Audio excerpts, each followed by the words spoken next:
respiration in plants.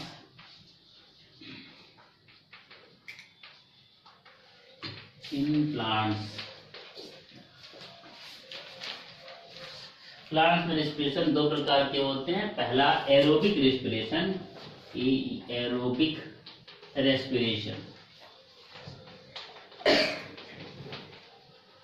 और दूसरा anaerobic respiration.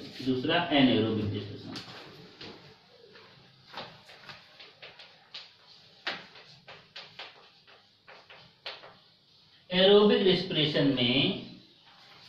Respiration किसके द्वारा होता है? एरोबिक रेस्पिरेशन में glucose C6H12O6 plus O2 gives out 6CO2 plus 6H2O plus 38 ATP energy, 38 ATP energy देती है। एरोबिक रेस्पिरेशन में ग्लूकोज रिएक्ट करता है ऑक्सीजन के साथ में, ठीक है।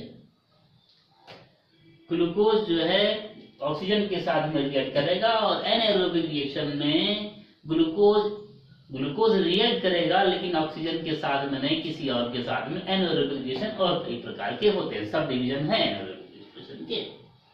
मतलब ग्लूकोज की जगह पर कुछ भी और हो सकता है, ऑक्सीजन की जगह पे कुछ भी और होता है, ऑक्सीजन नहीं होगा, उसकी और सब टाइप है, ठीक है। तो एरोबिक रेस्पिरेशन में 30 glucose reacts with the oxygen to form carbon dioxide, water and 38 ATP। मैं कहता हूं एक ग्लूकोज मॉलिक्यूल के अंदर 1 glucose molecule consist of 686 kilo calorie of energy. एक ग्लूकोज मॉलिक्यूल के अंदर 686 किलो कैलोरी एनर्जी पाई जाती है। कितनी एनर्जी पाई जाती है? 686 किलो कैलोरी एनर्जी पाई जाती है। ये जो ग्लूकोज है, ये ग्लूकोज जब रिएक्ट करेगा तो कार्बन डाइऑक्साइड, वाटर और 38 ATP बनाएगा। 38 ATP बनाएगा। मैं एनर्जी कैलकुलेट कर सकता हूँ यहाँ पर कितना एनर्जी निकलेगा। 38 ATP जो एनर्जी निकल रही है उससे मैं ये कह सकता हूँ कि 1 ATP गिव्स आउट 1 ATP कितनी एनर्जी देती है? 7.6 किलो कैलोरी एनर्जी देती, बताया हमने। तो 38 ATP कितना एनर्जी देगा? तो 38 7.6 इंटू 38 कितना हो जाएगा? 7.3 इंटू 38 इंटू 7.3 कितना हो जाता है? About 277 kilo calorie of energy. एक एटीपी 7.3 किलो कैलोरी एनर्जी देती है, कैलकुलेट कर लो। 277.4। तो ये जो है एक एटीपी 7.3 किलो कैलोरी एनर्जी देती है। तो 38 एटीपी 277.4 किलो कैलोरी एनर्जी देती है। इसका मतलब एनर्जी लगाया गया था, इन्वेस्ट कितना किया गया था? ग्लूकोज में एनर्जी थी इतनी, और मिली एनर्जी कितनी? कम मिली। इसका मतलब एफिशिएंसी, इस रिएक्शन की एफिशिएंसी कितना परसेंट है? इसका मतलब कितना परसेंट एनर्जी लॉस हो गया, कितना परसेंट एनर्जी वापस मिल रहा है? 277 अपॉन 686, दिस इज अबाउट 40.3 और 40% एनर्जी। तो ये जो एनर्जी जो जितना इन्वेस्ट हुआ था ग्लूकोज के अंदर 686 किलो कैलोरी ऑफ एनर्जी पाई जा रही है, और मिला कितना? उससे 277 किलो कैलोरी एनर्जी मिल रही। मतलब 40% एनर्जी इसकी, इस रिएक्शन की एफिशिएंसी 40% है। 60% energy is lost in the form of heat के फॉर्म में लॉस हो गया। 60% एनर्जी इस रिएक्शन को मिलिएट करने में लॉस हो गया, हीट के फॉर्म में लॉस हो गया। तो इतनी एनर्जी बच रही है। एनारोबिक रिएक्शन के बारे में अगर मैं बात करूं, यहाँ पर ग्लूकोज ना, यहाँ पर ऑक्सीजन ना हो, कोई और चीज हो, एनारोबिक रिएक्शन में ग्लूकोज ऑक्सीजन की जगह पर कुछ और पाया जाएगा। एनारोबिक रेस्पिरेशन में जो 38 ATP एनर्जी यहाँ पर बन रही है, वहां पर लगभग 2 ATP एनर्जी बनती है। 2 ATP इज प्रोड्यूस्ड। इसका मतलब वहां का उसका जो है उसकी इफिशियंसी कितनी, इस रिएक्शन की एनारोबिक रेस्पिरेशन की इफिशियंसी, इट इज अबाउट 2%। सिर्फ 2 एटीपी बनती है, तो यहाँ पर इसकी रिएक्शन की एफिशिएंसी, एनारोबिक रेस्पिरेशन की एफिशिएंसी 2% है। बाद में चर्चा करेंगे। Today we will discuss about the aerobic respiration. आज हम लोग एरोबिक रेस्पिरेशन में के बारे में बात करेंगे। तो aerobic respiration plants, aerobic respiration involves 4 steps. In aerobic respiration में 4 स्टेप होते हैं। सबसे पहले ग्लाइकोलिसिस,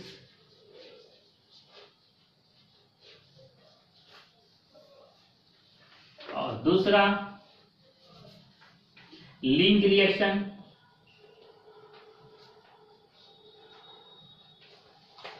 तीसरा क्रेब्स साइकिल, और चौथा दैट इज 4th स्टेप है ETS, electron transport system, ETS। 4 step हैं।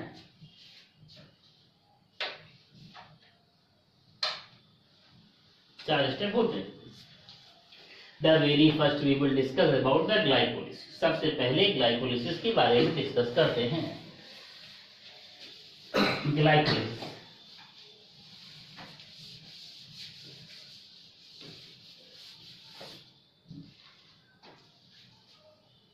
सेल है। इस सेल के अंदर यहाँ पर साइटोप्लाज्म में ग्लूकोज आ गया। सेल के साइटोप्लाज्म में ग्लूकोज आ गया और ग्लूकोज टूट गया। ग्लूकोज टूट जाता है पायरुविक एसिड में। एक glucose, 1 glucose is broken down into 2 pyruvic acid. एक ग्लूकोज 2 पायरुविक एसिड में टूट जाता है। इसी प्रोसेस को मैं बोलता हूं ग्लाइकोलिसिस। 2 पायरुविक एसिड है। इसी के अंदर, इसी सेल के अंदर कहीं पर माइटोकॉन्ड्रिया पाया जाएगा। इसी सेल के अंदर कहीं पर माइटोकॉन्ड्रिया पाया जाता है और ये जो माइटोकॉन्ड्रिया पाया जाता है, ये पायरुविक एसिड इसी माइटोकॉन्ड्रिया के मैट्रिक्स के अंदर भेज दिया जाता है और माइटोकॉन्ड्रिया के मैट्रिक्स के अंदर ये जो है चीज जाता है एसिटिल कोएंजाइम ए में। एसिटिल कोएंजाइम ए में टूट जाता है। इसी रिएक्शन को मैं दूसरा रिएक्शन बोलता हूं ग्लाइकोलिसिस हो गया फर्स्ट फेज। दूसरा रिएक्शन हो गया, इसी रिएक्शन को मैं बोलता हूं link reaction. Link reaction, link reaction कहां होता है? Conversion of pyruvic acid into acetyl coenzyme A is known as link reaction. Link reaction takes place in the matrix of mitochondria. और तीसरा रिएक्शन ये होता है, इस एसिटिल कोएंजाइम ए और ऑक्सैलोएसिटिक एसिड मिल करके एक पूरी साइकिल चलाते हैं। उस साइकिल को मैं बोलता हूं क्रेब्स साइकिल। एक पूरी साइकिल चलाते हैं जिसको मैं क्रेब्स साइकिल बोलता हूं।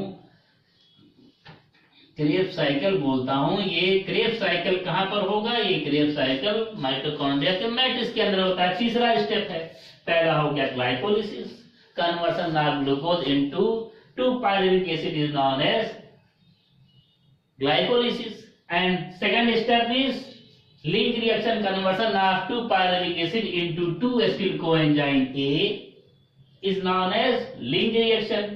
और 2 जो है एसिटिल कोएंजाइम ए 2 एक्सोलोएसिटिक एसिड से बनेंगे और 2 क्रेब्स साइकिल चलाते हैं।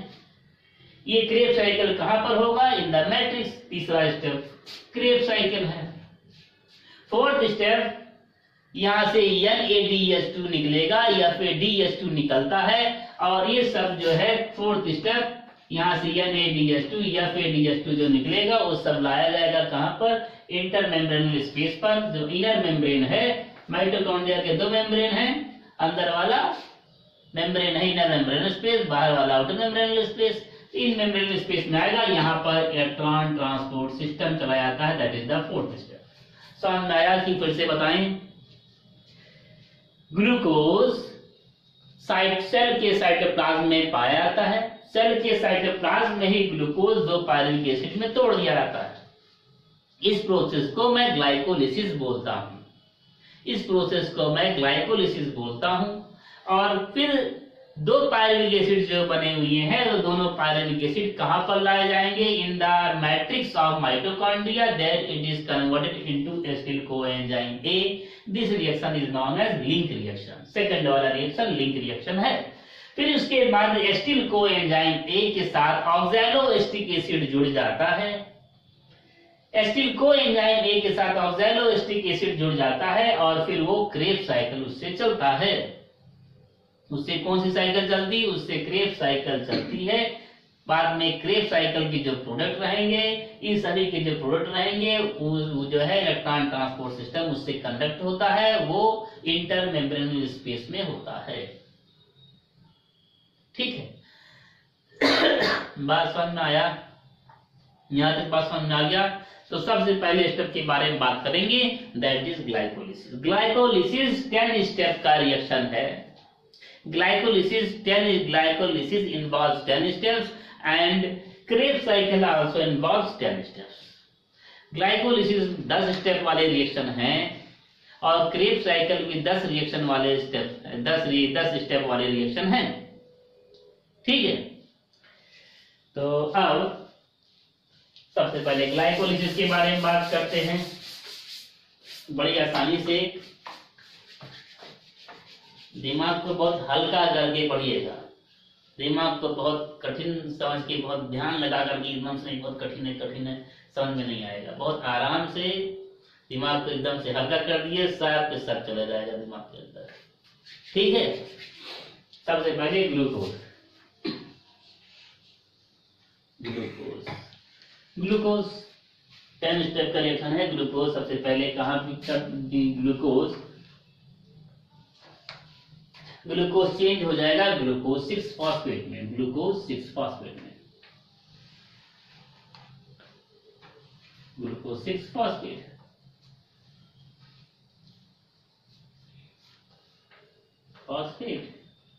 ग्लूकोज 6 फॉस्फेट में चेंज हुआ। ग्लूकोज 6 कार्बन वाला स्ट्रक्चर है। 6 कार्बन मतलब 1 कार्बन, 2 कार्बन, 3 कार्बन, 4, 5, 6। और ये किसमें बदल जा रहा है? ग्लूकोज 6 फॉस्फेट में, मतलब 1 carbon, 2 carbon, 3 carbon, 4 carbon, 5 carbon, 6 carbon और 6 वाले पे एक फॉस्फेट लगा हुआ है। इसका मतलब यही तो हो रहा है, ग्लूकोज टूट रहा है, ग्लूकोज बदल रहा है। जिसमें glucose is converted to glucose 6 phosphate. इसका मतलब ग्लूकोज में एक फॉस्फेट और आया। वो फॉस्फेट कहां पर आएगा? वो फॉस्फेट फर्स्ट यहाँ पर आ गया। यहाँ पर एक एटीपी लगेगा। एक एटीपी का इस्तेमाल हो रहा है। एक एटीपी का जब इसके अंदर इस्तेमाल हुआ तो ये जो है ग्लूकोज 6 फॉस्फेट में कन्वर्ट हो गया। जब एक एटीपी में बदलेगा तो ग्लूकोज से ग्लूकोज 6 फॉस्फेट बनेगा। Very simple. अब ग्लूकोज 6 फॉस्फेट है, ये जो ग्लूकोज 6 फॉस्फेट का एक आइसोमर है फ्रक्टोज 6 फॉस्फेट। ग्लूकोज 6 फॉस्फेट का एक आइसोमर है। ग्लूकोज 6 फॉस्फेट से फ्रक्टोज 6 फॉस्फेट बनेगा। ग्लूकोज 6 फॉस्फेट फिर बनेगा fructose 6 phosphate. Fructose 6 phosphate, glucose 6 phosphate से फ्रक्टोज 6 फॉस्फेट बना। उसी का आइसोमर है ये, कोई चेंज नहीं, सब कुछ वही रहेगा, बस पोजीशन बदल रहेगा। ग्लूकोज 6 फॉस्फेट से फ्रक्टोज 6 फॉस्फेट बना। अब यहाँ के अंदर, इसके अंदर एक एटीपी और लगा दिया गया, एक एटीपी और डाला गया। एक एटीपी के इस्तेमाल से एक एटीपी में जब बदलेगा तो यहाँ पर इसका मतलब 2 फॉस्फेट हो जाएगा। तो ये जो है यहाँ पर मैं इसको सबसे पहले लिख दे रहा हूँ 1 2 3 4 5 6। एक आगे फॉस्फेट, एक पीछे फॉस्फेट, तो क्या हो जाएगा? Fructose 1,6 phosphate. 1 पोजीशन पे और 6 दोनों पे फॉस्फेट लग गया है। एक फॉस्फेट यहां से आया तो ये उसको बोलेंगे फ्रक्टोज 1,6 फॉस्फेट।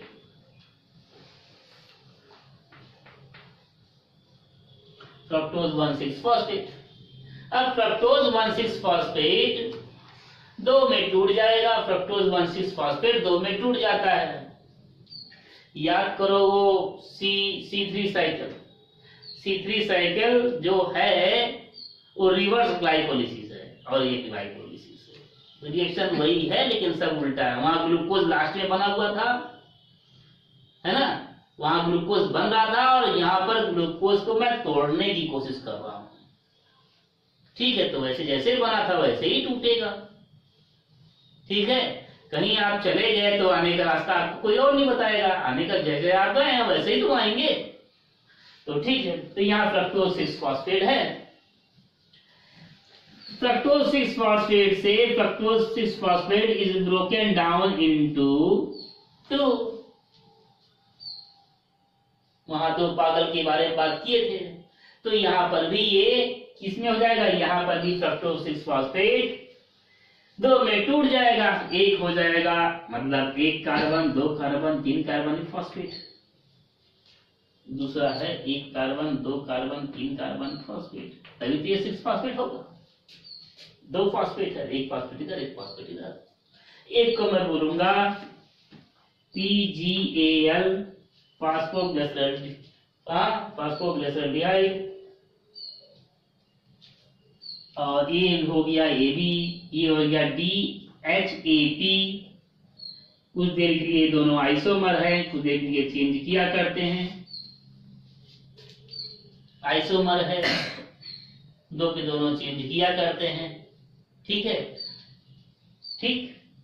अब मैं इसको रिएक्शन को आगे बढ़ाने के लिए इसको मैं कंसीडर कर लेता हूं, इट इज 2Pg।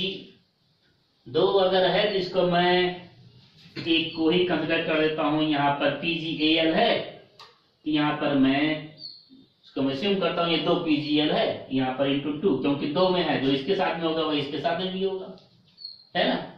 इसको इंटू 2 कर देता हूं, मतलब जो इसके साथ में जो रिएक्शन चलेगा वही रिएक्शन इसके साथ में चलेगा। ये भी कुछ देर के लिए डाइहाइड्रोक्सी एसीटोन फॉस्फेट रहेगा, बाद में ये भी बदल जाता है किसमें, PgAl में। तो क्योंकि इसी PgL को मैं लेके चलता हूं आगे, जो इस PgL में होगा वही इस PgL में भी होगा, बाद में भी PgL बनाएगा।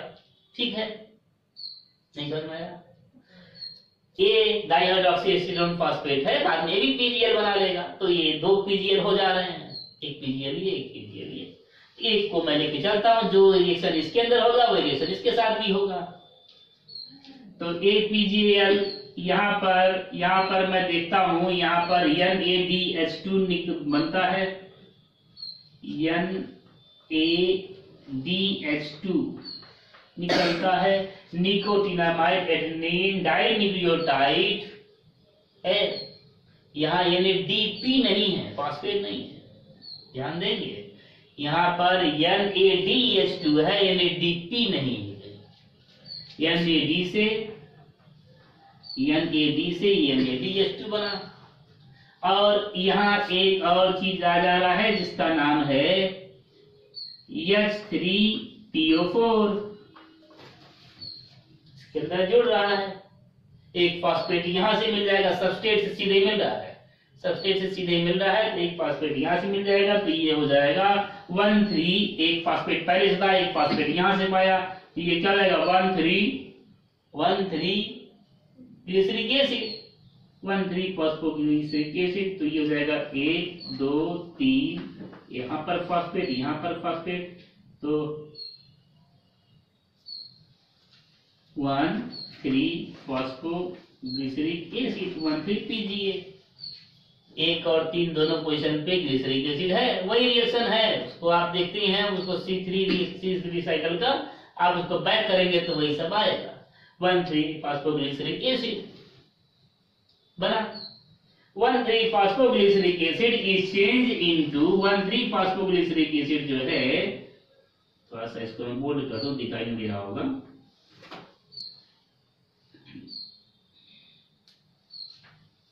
1,3 फॉस्फोग्लिसरिक एसिड अब टूट जाएगा किसके अंदर, 1,3 phosphoglyceric acid change into 3 phosphoglyceric acid, phosphoglyceric acid. मतलब यहाँ पर 1,3 तीनों पोजीशन पे था, और यहाँ पर 1 वाला कार्बन नहीं है, 1 कार्बन 2 कार्बन 3 कार्बन और 3 फॉस्फोग्लिसरिक एसिड है। इसका मतलब क्या हो जा रहा है, यहाँ से एक फॉस्फेट गया, एक ATP यहाँ पर बनेगा, एक ATP यहाँ पर बन रहा है, एक ATP से है ना, एक ATP, यहाँ 3 फॉस्फेट, यहाँ पर 2 ही, यहाँ पर दोनों तरफ फॉस्फेट है, यहाँ एक फॉस्फेट है, तो मतलब एक बन रहा है यहाँ पर, एक एटीपी बनेगा, 3 बन गया। और 3 से अब यहाँ पर बनेगा 2 मतलब यहाँ पर 1 कार्बन, 2 कार्बन, 3 कार्बन, 3 फास्फोरेस, मतलब दूसरे वाले में फॉस्फेट है। ये मतलब क्या है? मतलब ये आइसोमर है उसी का, या इसको मैं कहता हूं इसका म्यूटेशन हो रहा है, यहां से टूट करके यहां चला है ना। 3 और यहां पर 2 तीसरे नंबर पे फॉस्फेट था और दूसरे नंबर पे फॉस्फेट चला आया, कठिन तो नहीं है। अब ये जो है इस फॉस्फेट से 2PgA से यहां पर फॉस्फोइनॉल, 2PgA से यहां पर phosphoenol pyruvic acid, phosphoenol pyruvic लिख देता हूं, PHOS phospho इनॉल PYRUVIC pyruvic acid का फॉर्मेशन होता है। फॉस्फोइनॉल पायरुविक एसिड का फॉर्मेशन यहां पर हुआ। फॉस्फोइनॉल पायरुविक एसिड का फॉर्मेशन यहाँ पर हो रहा है, 2PgA है, यहाँ पर फॉस्फोइनॉल पायरुविक एसिड का फॉर्मेशन हो रहा है। और फिर फॉस्फोइनॉल पायरुविक एसिड से, फॉस्फोइनॉल पायरुविक एसिड में आप देख रहे थे कि वहां पर ATP दिया गया था। C4 साइकिल में फॉस्फोइनॉल पायरुविक एसिड से फॉस्फोइनॉल पायरुविक ATP दिया गया। तो यहाँ पर फॉस्फोइनॉल पायरुविक एसिड से फिर पायरुविक एसिड का फॉस्फेट फॉर्मेशन होता है। पायरुविक एसिड PA मैं यहां लिख दे रहा हूं, पायरुविक एसिड का फॉर्मेशन हुआ। समझ आया? तो यहाँ पर आप एक चीज याद कर लेंगे, यहाँ इंटू 2 है, PgA मतलब इंटू 2 है। यहाँ पर एक फार्मूला याद करेंगे, 13 7 छेदी लाल है एक, उन्हीं का साथ है, छेदी लाल का साथ है। तो यहाँ पर याद करेंगे 13 मतलब 1 3 13 और 7 छेदी 6 और 10 छेदी, 13 7 छेदी 13 1 3 13 और 7 7 6 10। ठीक है, तो यहाँ पर जो है, यहाँ पर जो मैं रिएक्शन देखता हूँ 1 और 3 स्टेप जो है, 1 और 3 स्टेप में ATP का इस्तेमाल होता है। ATP दिया जाएगा बाहर से, इन्वेस्ट किया जा रहा है। 1 और 3 में 1 में स्टेप नंबर 1, पहला स्टेप 1 हो गया, ये स्टेप 2, ये स्टेप 3, ये स्टेप 4, ये स्टेप 5, दोनों को जो मीडिएट करने वाला काम कर रहा है स्टेप 5 है ना। ये स्टेप 6, ये स्टेप 7, ये स्टेप 8, ये स्टेप 9 और last step that is the 10th one हो गया, 10 स्टेप हो गया। अब मैं ये कह रहा हूं यहाँ पर पहले स्टेप में ध्यान दीजिए, लिखने के चक्कर में ना रहिए, कहीं से भी उतार लेंगे ये चीज है ना, ये चीज कहीं से उतार लेंगे, सभी जगह अच्छे से दिया गया है। यहाँ पर इस फार्मूला को याद करेंगे, 13 7 6 13 1 3 पहले में ATP, पहले वाले में ATP लगा, तीसरे वाले स्टेप में भी ATP लगा, पहले और तीसरे वाले स्टेप में ATP लगा। उसके बाद वाला स्टेप जो है 6 वाला स्टेप में, 6 वाले स्टेप में NADH2 निकल रहा है, मतलब यहाँ एनर्जी दी जा रही है, NADH2 निकल रहा है, यहाँ पर एनर्जी दी जा रही है, मतलब यहाँ पर एनर्जी निकल रही है, दी जा रही है एनर्जी। यहाँ पर 6 फिर 7 वाला स्टेप है, 7 वाले स्टेप पे भी ATP निकल रही है। और 10 वाला स्टेप जो है, 10 वाले स्टेप पे भी फॉस्फोइनॉल पायरुविक एसिड फॉस्फो है, और ये फॉस्फोइनॉल पायरुविक एसिड में बनता है, मतलब फॉस्फेट गायब, तो ये जो है इसका मतलब जो है यहाँ पर भी एक फॉस्फेट गायब है, मतलब फॉस्फेट निकल रहा है, एक एटीपी निकल रहा है, यहाँ पर एक एटीपी निकल रहा है, यहाँ पर भी निकल रहा है। तो 6, 7 और 10 स्टेप जो होती हैं, 6 वाले स्टेप पर NADH2 निकलता है, 7 वाले स्टेप पर ATP निकलता है, 10th वाले स्टेप पर ATP निकलता है। यहाँ पर 1 और 3 स्टेप में मतलब यहाँ वाला यहाँ तक का जो रिएक्शन है, इस रिएक्शन को यहाँ तक का जो रिएक्शन है, इसको मैं नीचे कर दूं, ये वाला जो रिएक्शन है यहाँ तक मैं कह सकता हूँ इन्वेस्टमेंट फेज, यहाँ इन्वेस्ट एनर्जी की जा रही है, 2 ATP, 1 ATP, यहाँ 1 ATP, यहाँ इन्वेस्ट की गई। तो इसको मैं बोल सकता हूँ, फर्स्ट एंड थर्ड स्टेप को मैं बोल सकता हूँ इन्वेस्टमेंट फेज, इसको मैं इन्वेस्टमेंट फेज बोल सकता हूं।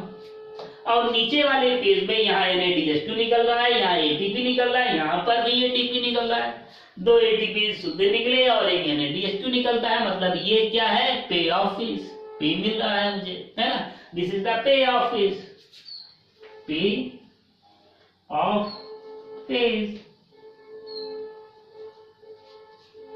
पे ऑफ फेज। तो ये पे ऑफ हुआ, ठीक है।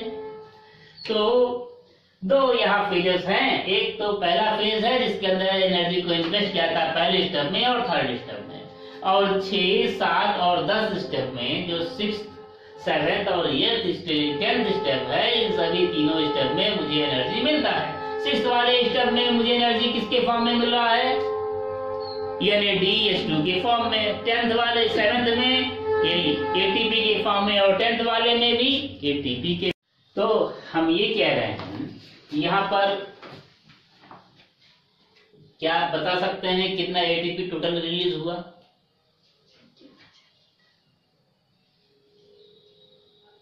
एक चीज अभी आपको याद करना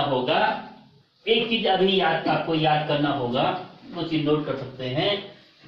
तो कैसे होता है मैं एक्सप्लेन करूंगा, लास्ट में आपको आंसर अपने आप ही मिल जाएगा, मैं बताऊंगा नहीं, अपने आप ही इसके अंदर ही आंसर मिल जाएगा। 1 NADH2 gives out 3 ATP, forms 3 ATP,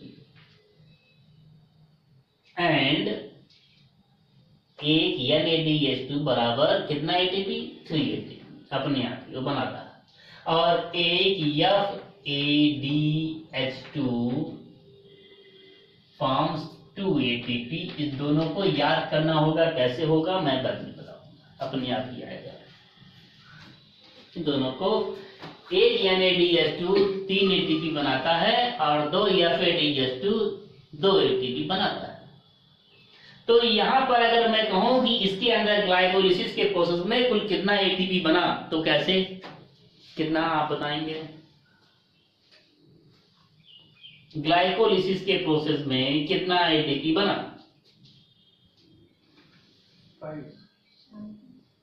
कितना ATP बन रहा है? 5। एक ग्लूकोज मॉलिक्यूल से 2 पायरुविक एसिड बनता है ग्लाइकोलिसिस में, कुल कितना ATP बनेगा?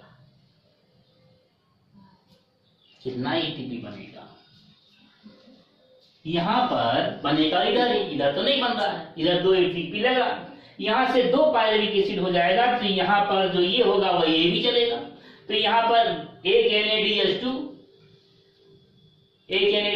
है, एक NADH2 इधर भी चलेगा, मतलब वो 2 NADH2 हो गया, 2 NADH2 is equal to 6 ATP, और यहाँ पर 2 ATP, इधर दोनों, ये यहाँ पर 2 ATP 2 4 ATP इधर और 6 ATP कितना हो गया, 10 ATP बना।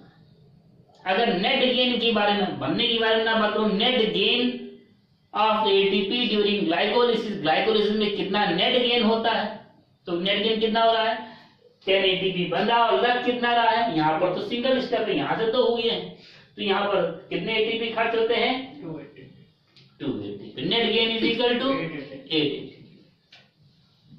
नेट गेन 8 ATP का हुआ, 10 ATP ग्लाइकोलिसिस में बना और 8 ATP का नेट गेन हुआ। ये चीज याद रखेंगे, 13 7 6D। 6D का जब तक साथ रहेगा तब तक आप ग्लाइकोलाइसिस नहीं बोलेंगे। आगे ये जो रिएक्शन है, इस रिएक्शन के बारे में और भी बात करते हैं। ये जो रिएक्शन है इसके अंदर जो है फॉस्फेट ग्रुप, इसके अंदर फॉस्फेट लग रहा है, तो ये क्या कर रहा है, फॉस्फोराइलेशन है ना। ये क्या हो जा रहा है इसके अंदर, ये ग्लूकोज ग्लूकोज 6 फॉस्फेट, मतलब glucose glucose 6 phosphate isomerization, isomer उसका है isomerization, glucose 6 phosphate into fructose 6 phosphate phosphorylation है ना। और यहाँ पर क्या हो रहा है, यहाँ पर फ्रक्टोज इनटू फ्रक्टोज 1,6 फॉस्फेट 2 में टूट जा रहा है, इसको क्लीवेज बोलेंगे। 2 में टूट रहा है, इसको क्लीवेज बोलेंगे। यहाँ पर क्या हो रहा है, यहाँ पर दोनों आइसोमर है, फिर बदल जाएगा आइसोमराइजेशन। यहाँ पर क्या हो रहा है, यहाँ पर हाइड्रोजिनेशन, यहाँ पर डिहाइड्रोजिनेशन, यहाँ पर डिहाइड्रोजिनेशन होता है। ठीक है, आगे अभी मैं एंजाइम वगैरह के बारे में बाद में चर्चा करता हूँ। यहाँ पर 1,3 PGA इंटू 3 PGA फॉस्फोराइजेशन, यहाँ पर 3 PGA इंटू 2 PGA, 3 PGA है, 3 कार्बन है, यहाँ पर 1 कार्बन यहाँ पर आ रहा है, तो ये क्या है भाई, इसको बोलेंगे म्यूटेशन, म्यूटेशन और आइसोमराइजेशन। ठीक है, यहाँ पर म्यूटेशन या आइसोमराइजेशन कह सकते हैं इसको, इसका पोजीशन बदल रहा है, बाकी सब कुछ वही है, म्यूटेशन और आइसोमराइजेशन। यहाँ पर 3 PGA into phosphoenol pyruvic acid, phosphoenol इनॉल group लगेगा, इनोलेशन, इनॉल ग्रुप लग रहा है, इनॉल ग्रुप जो इनोलेशन। और ये क्या हो रहा है, phosphoenol pyruvic acid into pyruvic acid ATP, ATP निकलेगा, इसको फॉस्फोराइलेशन। तो यहाँ पर इस तरीके से है। पहला वाला जो रिएक्शन है, जहां कहीं पर भी ATP निकलता है या ATP लगता है, वहां पर एक एंजाइम लगेगा, उस एंजाइम का नाम है काइनेज। याद रखेंगे, जहां पर ATP का फॉर्मेशन एक्चुअली बनेगा या लगेगा, उसको मैं वहां पर एंजाइम जो लगेगा उसका नाम है, उस एंजाइम का नाम है काइनेज। काइनेज, उस एंजाइम का क्या नाम है, काइनेज एंजाइम लगेगा। काइनेज एंजाइम का नाम आगे काइनेज के कुछ जोड़ा जाएगा। जो इन्वेस्टमेंट स्टेज है, ऊपर वाला स्टेज मतलब इन्वेस्टमेंट स्टेज जो है, उसमें आगे ऊपर वाला नाम जोड़ा जाएगा, और जो पे ऑफ स्टेज है उसमें नीचे वाला नाम जोड़ा जाएगा। मैं जोड़ के बता रहा हूं, यहाँ पर ATP लग रहा है, यहाँ एंजाइम लगेगा काइनेज। ऊपर वाले स्टेप में जो इन्वेस्टमेंट स्टेज है उसमें ऊपर वाला नाम जोड़ेंगे, तो ये जो है कितना कार्बन कंसिस्ट करता है, 6 कार्बन, इसको बोलते हैं हेक्सोकाइनेज। 6 कार्बन कंसिस्टिंग मतलब hexokinase, this is hexokinase, hexokinase. Enzyme लगा, ऊपर वाला नाम जोड़ दिया, हेक्सोकाइनेज। दूसरा वाला क्या है, यहाँ glucose 6 phosphate into fructose 6 phosphate, isomer है, आइसोमरेज, आइसोमरेज हो गया। तीसरा वाला रिएक्शन फ्रक्टोज 6 फॉस्फेट इंटू, यहाँ पर ATP का लेन देन है, मतलब काइनेज है। काइनेज में कौन सा नाम, ऊपर वाले रिएक्शन में ऊपर वाला नाम जोड़ेंगे, फॉस्फोफ्रक्टोकाइनेज है ना। काइनेज ऊपर वाले रिएक्शन में ऊपर वाला ही नाम जोड़ेंगे, काइनेज में ऊपर वाला नाम जोड़ देंगे, तो यह क्या, फॉस्फोफ्रक्टोकाइनेज। कौन सा काइनेज है, फॉस्फो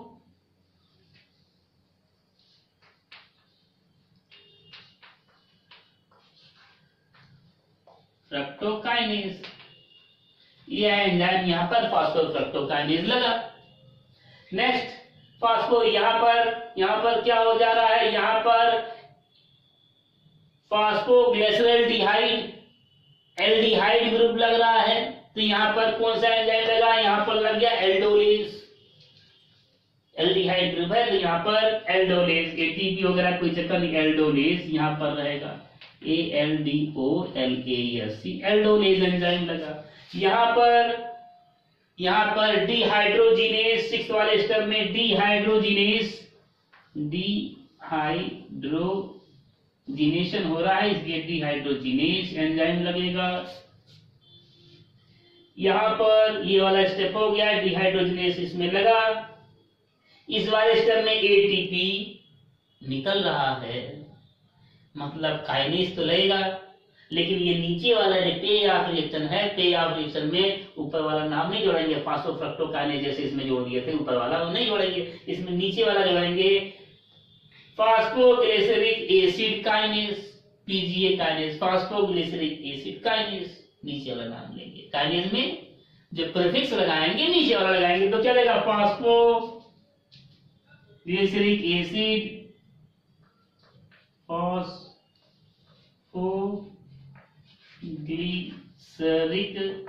एसिड काइनेज। उसके बाद ये वाला स्टेप हो गया 3PGA to 2PGA, चीज वही है, बस थर्ड पोजीशन पे फॉस्फेट लगा था, यहाँ सेकंड पे लग गया, तो ये क्या लगा, ये यहाँ म्यूटेशन हो रहा है, यहाँ पर लगेगा म्यूटेज। किसी बेंच बुक में आइसोमरेज भी लिखा गया है, म्यूटेज और आइसोमरेज, है ना, तो ये हो गया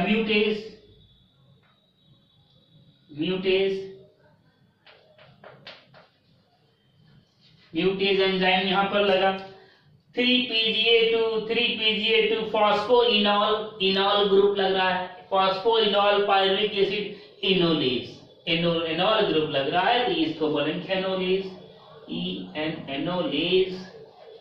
और ये वाला लास्ट वाला रिएक्शन है, यहाँ पर ATP है, मतलब काइनेज है। कौन सा काइनेज, पायरुविक एसिड काइनेज, नीचे वाला काइनेज में, नीचे वाले रिएक्शन में नीचे वाला नाम जोड़ेंगे, और ऊपर वाला जो रिएक्शन है उसमें ऊपर वाला नाम जोड़ेंगे, तो ये क्या हो जाएगा, pyruvic acid kinase. Pyruvic acid kinase समझ में आया कि नहीं आया? ग्लाइकोलाइसिस समझ में आया? ग्लाइकोलाइसिस इज 10 रिएक्शन, 10 स्टेप में होता है, 10 step reaction. Glycolysis is 10 reaction, 10 step reaction. और इसके अंदर जो है ग्लाइकोलाइसिस में एक ग्लूकोज मॉलिक्यूल 2 मॉलिक्यूल किसमें टूटते हैं, पायरुविक एसिड में टूटते हैं।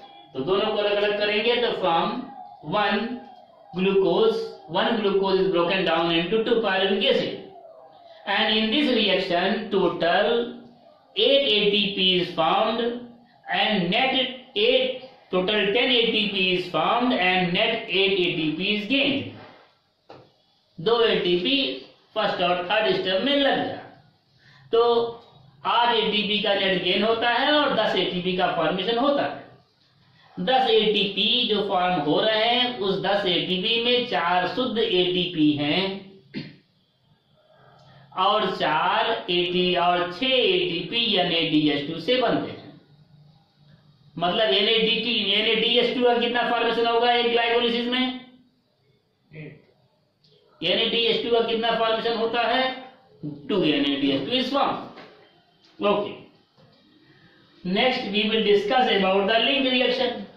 दूसरा रिएक्शन जो हम लोग डिस्कस करेंगे वो लिंक रिएक्शन के बारे में डिस्कस करेंगे। This pyruvic acid is poured in the matrix of mitochondria. ये जो है पायरुविक एसिड, ये पायरुविक एसिड माइटोकॉन्ड्रिया के मैट्रिक्स में भेजा जाता है। कहाँ भेजा जाएगा, माइटोकॉन्ड्रिया के मैट्रिक्स में भेजा जाता है। यह पायरुविक एसिड माइटोकॉन्ड्रिया के मैट्रिक्स के अंदर भेजा जाता है। This pyruvic acid is sent in the matrix of mitochondria, there it forms acetyl coenzyme A, और वहां पर मैट्रिक्स ऑफ माइटोकॉन्ड्रिया में ये एक पायरुविक एसिड एक मॉलिक्यूल किसका बनाएगा, एसिटिल कोएंजाइम A का एक मॉलिक्यूल बनाएगा। ठीक है, तो कहां पर, माइटोकॉन्ड्रिया के मैट्रिक्स के अंदर, माइटोकॉन्ड्रिया के मैट्रिक्स के अंदर क्या चीज बनेगा, माइटोकॉन्ड्रिया के मैट्रिक्स के अंदर लिंक रिएक्शन होता है।